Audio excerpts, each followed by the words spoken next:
श्री शिवाय नमस्तु भयम। दोस्तों, जैसा कि आप सभी लोग जानते हैं कि 11 मार्च 2026 यानी बुधवार को पड़ रही है चैत्र महीने की शीतला अष्टमी व्रत। और दोस्तों, यह वह तिथि है जो चैत्र महीने में पड़ने वाली सबसे बड़ी तिथि है, क्योंकि यह चैत्र महीने में पड़ने वाली है और इसका बहुत ही बड़ा और विशेष महत्व होता है। पूज्य गुरु जी ने कहा है कि अगर कभी भी मौका लग जाए और चैत्र महीने की शीतला अष्टमी बुधवार को पड़ जाए तो आप लोगों को 7 हरा दुर्वा का उपाय तो अवश्य ही करना चाहिए। इन दोनों का संयोग बहुत ही कम आता है। इसी के साथ में गुरुजी ने अपनी शिव पुराण कथा में बताया है कि इस दिन आपको 7 दुर्वा का उपाय तो आपको अवश्य ही करना चाहिए, क्योंकि ऐसा दिन पूरे साल में सिर्फ एक ही बार आता है। और दोस्तों, आप सभी लोग जानते हो कि बुधवार का अगर सबसे बड़ा उपाय है तो वह 7 हरा दुर्वा वाला उपाय है। तो दोस्तों, इस बुधवार शीतला अष्टमी के दिन आप लोगों को इस 7 हरा दुर्वा वाला उपाय को जरूर करना है। बहुत सारे लोग होंगे जिन लोगों ने इस उपाय को ना किया हो, मतलब पूरा साल निकल गया, उन्होंने किसी भी दिन इस 7 हरा दुर्वा वाला उपाय को ना किया हो। पर दोस्तों, आपके पास एक आखिरी मौका बचा हुआ है जो कि 11 मार्च के दिन है। तो इस दिन आप लोगों को इस वाले उपाय को जरूर कर लेना। भले ही आपने पूरे महीने भर इस उपाय को ना किया हो, पर अगर आपने इस चैत्र महीने के बुधवार शीतला अष्टमी के दिन अगर इस वाले उपाय को कर लिया तो आपको इस उपाय को करने का वह फल मिलेगा जिसकी आपने कभी कल्पना भी नहीं करी होगी। इसीलिए आप लोग इस वाले उपाय को एक बार जरूर कर लेना है, ताकि आप लोगों के हाथ से यह मौका ना जा सके और आपको इस उपाय को करने का फल मिल सके। दोस्तों, यह उपाय पंडित जी ने अपनी अभी ही शिव महापुराण की कथा में बताया है, जिस उपाय को आज हम आपको बहुत अच्छे से समझाने वाले हैं। इस वीडियो को देखने के बाद इस उपाय को समझने के लिए आपको कोई और वीडियो को देखने की जरूरत नहीं पड़ेगी। तो चलिए दोस्तों, उपाय को शुरू करते हैं। देखिए, यह इस चैत्र महीने के बुधवार शीतला अष्टमी के दिन ये इतना खास होता है, इतना महत्वपूर्ण होता है। देखा गया है कभी कभी बड़े बड़े पूजा पाठ अनुष्ठान से जो मनोकामना पूर्ण नहीं होते, वह चैत्र महीने के बुधवार शीतला अष्टमी के दिन एक छोटे से उपाय करने से ही आपकी मनोकामना पूर्ण हो जाती है। और बहुत सारे लोगों ने इस उपाय को किया भी है और उनको इस उपाय को करने का फल भी जरूर मिला है। अगर आप लोग भी इस उपाय को करना चाहते हैं तो आप इस उपाय को पहले अच्छे से समझ लेना, सुन लेना, उसके बाद करना। आपको इस उपाय का फल जरूर ही, और इस उपाय को कर लेने से आपके घर में चाहे किसी भी प्रकार की दुख और समस्या क्यों ना चल रही हो, आपको उसका कारण भी नहीं पता है कि भाई ये समस्या किस कारण से चल रही है। उसका कुछ भी कारण हो सकता है, जैसे इसे पितृदोष हो सकता है या किसी भी तरह का मंगल दोष भी हो सकता है। तो इस दिन आप लोगों को यह वाला उपाय कर लेना है। ये एक ऐसा उपाय है जिस उपाय को अगर किसी विशेष दिन पर किया जाए तो भाई उस विशेष दिन का जो है वह तो मिलता ही मिलता है, पर हमने उस दिन पर इस उपाय को किया है तो हमें उससे भी बड़ा फल मिलता है, और फल बहुत जल्दी मिलता है, क्योंकि आप इस उपाय को बहुत ही बड़े और विशेष दिन पर कर रहे। तो चलिए अब उपाय के बारे में बात करते हैं, लेकिन उससे पहले आप लोगों को यह जानना आवश्यक है कि आखिर ये उपाय किस समय करना है, किसको करना है और कैसे करना है। तो चलिए हम आगे आपको वीडियो में एक एक करके बता देते हैं। उससे पहले अगर आप लोग हमारे चैनल पे पहली बार हैं तो हमारे चैनल वास्तविक जानकारी को सब्सक्राइब करना ना भूलें, और अगर आपके पास कोई सवाल है तो आप हमें कमेंट बॉक्स में बता सकते हैं। और अगर आपको हमारा वीडियो पसंद आया है तो आप हमें लाइक और शेयर करना ना भूलें, और अगर आपको हमारे चैनल की जानकारी चाहिए तो आप हमें फॉलो कर सकते हैं, और अगर आपके पास कोई प्रश्न है तो आप हमें कमेंट बॉक्स में बता सकते हैं। पहली बार आए हैं या फिर मेरी आवाज आज पहली बार सुन रहे हैं तो हमारे चैनल को सब्सक्राइब जरूर कर लेना, और इस वीडियो को करके कमेंट बॉक्स में श्री शिवाय नमस्तु भयम ओम नमः शिवाय जरूर टाइप कर देना। तो दोस्तों, इस 7 दुर्वा वाला उपाय को हमें इस बुधवार शीतला अष्टमी के दिन कैसे करना है, किसको करना है, किस समय करना है और कहां पर करना है, ये सारे सवालों के जवाब आपको इस वीडियो में मिल जाएंगे। और जो ये वीडियो देखेगा भाई उसको 7 हरा दुर्वा वाला उपाय जरूर करना चाहिए, क्योंकि इस दिन 7 दुर्वा का भी बहुत ही बड़ा और विशेष महत्व होता है। और जब बात आ जाए हरा दुर्वा की तो ये सोने पर सुहागा वाली बात हो जाती है, और ये एक बहुत ही बड़ा उपाय हो जाता है इस बुधवार शीतला अष्टमी का। तो अब दोस्तों, इस 7 हरा दुर्वा वाला उपाय को आखिर करना किसको है, सबसे पहले हम लोग वो बात जान लेते हैं। तो देखो, घर की जो बड़ी माताएं बहनें होती हैं उन माताओं बहनों में से कोई भी एक बड़ी माता बहन इस वाले उपाय को कर सकती है। और दोस्तों, अगर आप चाहें तो अपने घर में से सभी सदस्यों भी इस उपाय को करवा सकते हैं। अगर किसी व्यक्ति की खुद की कोई मनोकामना है, खुद की कोई दुख और परेशानी है जो कि वो अपने लिए ही करना चाहता है इस वाले उपाय को, तो वो खुद अपने लिए भी कर सकता है।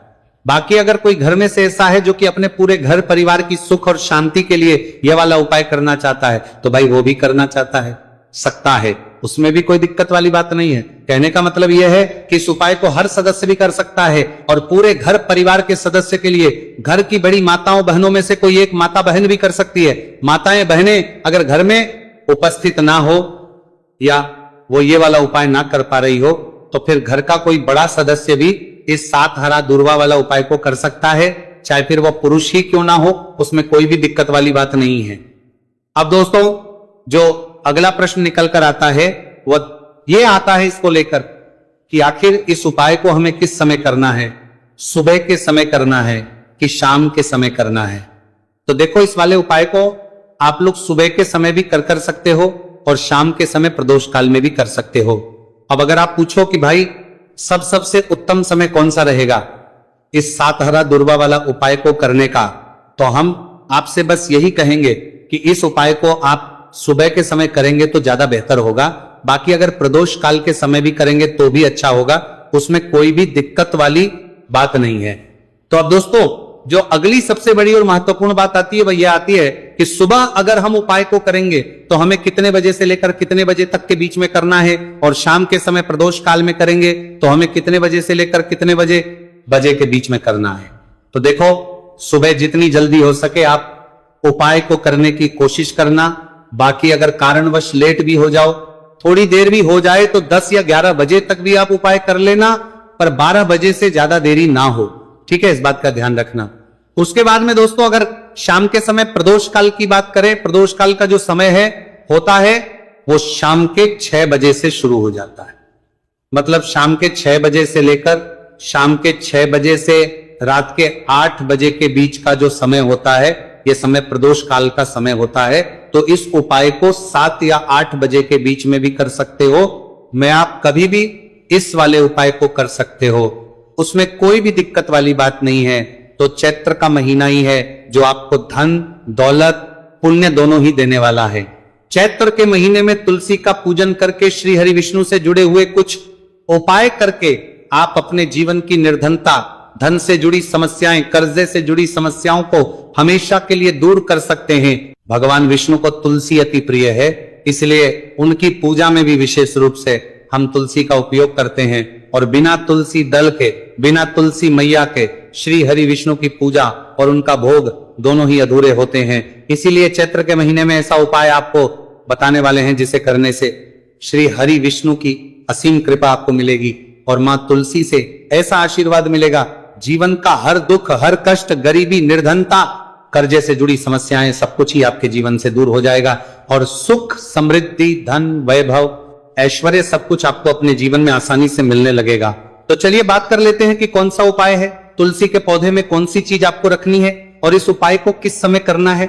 देखिए, सबसे पहले तो आपको बता दें कि अगर आपके घर में तुलसी का पौधा नहीं है तो चैत्र के महीने में एक तुलसी का पौधा अपने घर में लाकर जरूर लगाए, क्योंकि चैत्र के महीने में जो लोग अपने घर में तुलसी जी का पौधा लाकर लगाते हैं, मां तुलसी का पूजन करते हैं, कभी भी मां तुलसी उनके घर में निर्धनता नहीं रुकने देती है और हमेशा उनके घर में धन की वृद्धि होती है, धन की वर्षा होती है।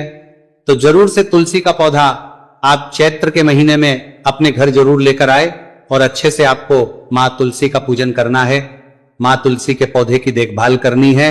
और वह कौन चीज है जो आपको तुलसी के पौधे में चैत्र के महीने 11 मार्च बुधवार शीतला अष्टमी में रखना है, और कैसे ये चीज रखते ही रातों रात आपके जीवन में चमत्कार होगा और आपके भाग्य का भी आपको साथ मिलेगा।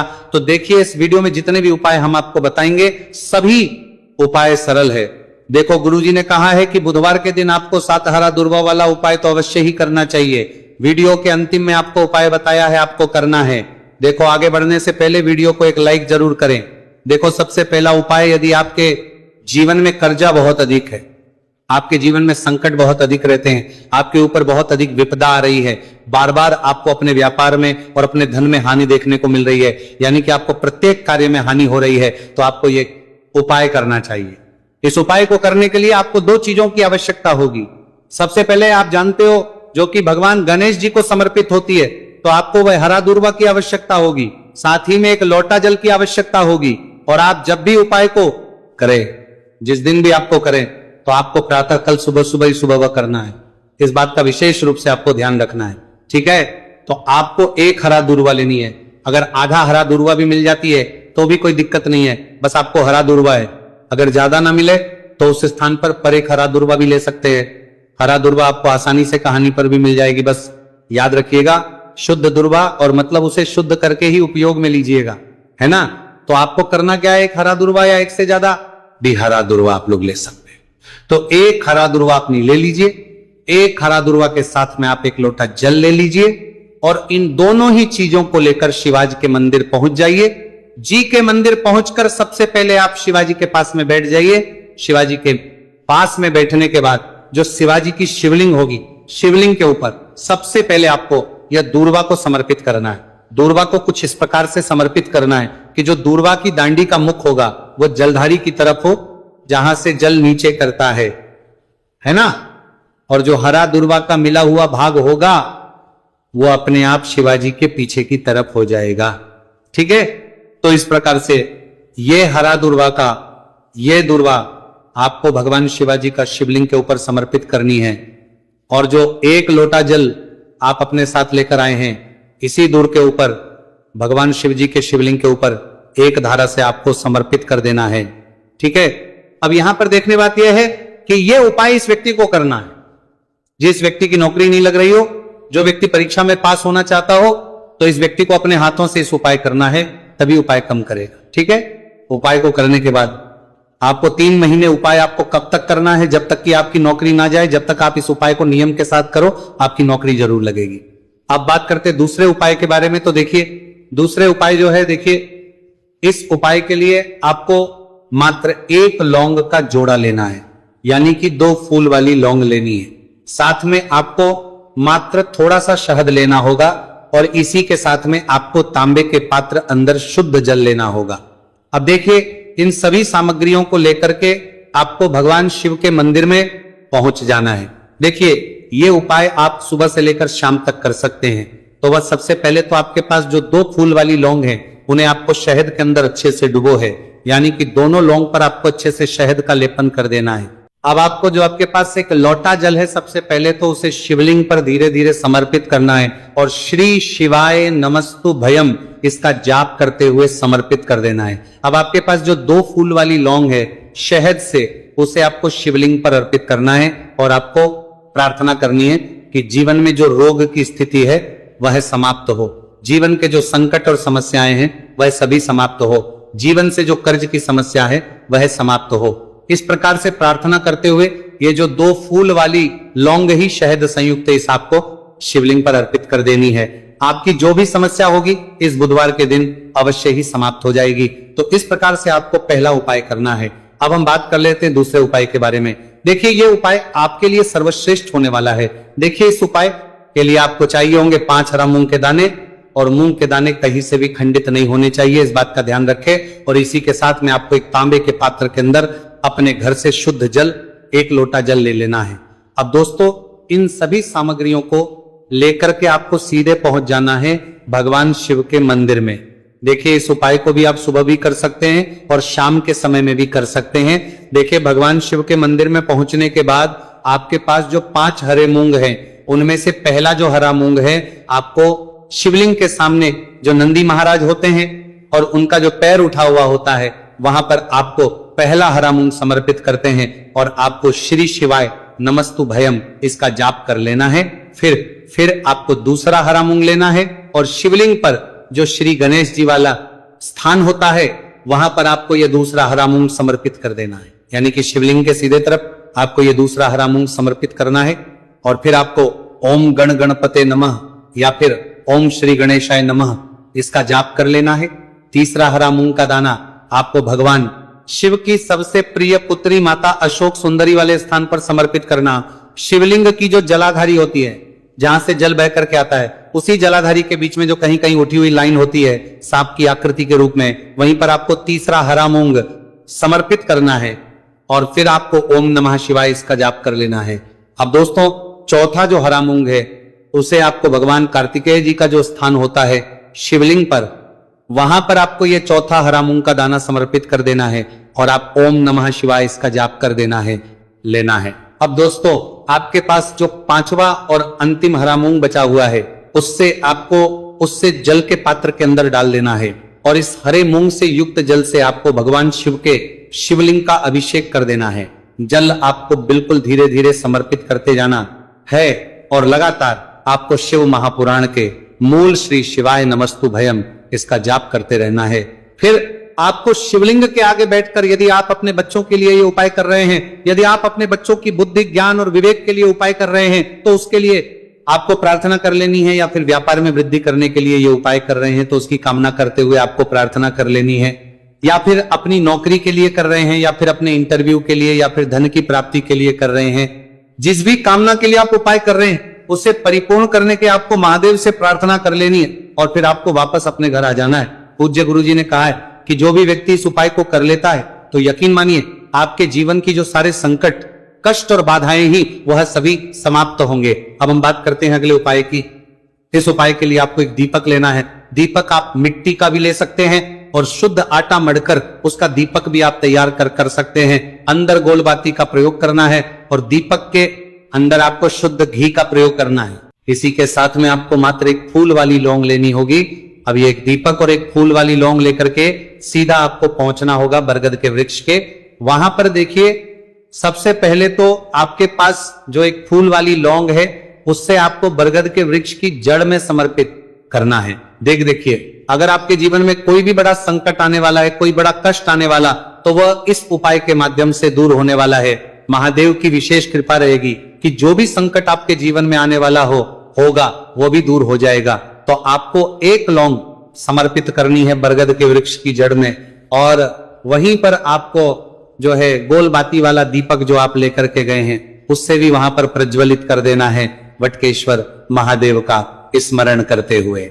देखिए, जब भी आपको जीवन में इस साल लगने लगे कि आपके जीवन में कुछ भी अच्छा नहीं चल रहे, तब भी आपको ये उपाय करना है। तो इस प्रकार से आपको ये उपाय करना है। अब हम जान लेते हैं चौथे विशेष उपाय के बारे में। देखें, यदि आपके विवाह में, शादी में कोई भी समस्या आ रही है, यदि आपका जो कर्ज है वो दिन पर दिन बढ़ते ही जा रहा है, तो आपको ये चमत्कारी उपाय करना चाहिए। कोई भी समस्या अगर जीवन में है तो उसे दूर करने के लिए आपको उपाय करना चाहिए। मंगल दोष से जुड़ी हुई समस्या भी है तब आपको यह उपाय करना चाहिए। देखिए, इस उपाय के लिए आपको एक तांबे के पात्र के अंदर अपने घर से शुद्ध जल लेना है और इसी के साथ में आपको एक चुटकी लाल चंदन लेना होगा। अब आपको क्या करना है कि जो लाल चंदन आपने लिया है उसे आपको उससे जल के पात्र के अंदर डाल देना है और ये जल जो है आपको लाल चंदन से युक्त तैयार कर लेना है और ये लाल चंदन से युक्त जल आपको भगवान शिव के मंदिर में लेकर के पहुंचना है। लेकिन उपाय भी आप सुबह से लेकर के शाम तक कर सकते हैं। अब दोस्तों, ये जो लाल चंदन से युक्त जल है इससे आपको भगवान शिव के शिवलिंग पर धीरे धीरे अर्पित कर देना है और आपको लगातार श्री शिवाय नमस्तु भयम इसका जाप करते रहना है। देखिए, यदि आपके जीवन में विवाह से जूही समस्या चल रही है तो आपको मंगलेश्वर महादेव का स्मरण करना है और जीवन में अधिक कर्ज की समस्या है तो आपको आर्यन मुक्तेश्वर महादेव का स्मरण करना है। देखना, एक दिन आपकी सब तरह की समस्या जल्दी ही समाप्त हो जाएगी। तो इस प्रकार से आपको यह चौथा उपाय करना है। अब हम जान लेते हैं। तो दोस्तों,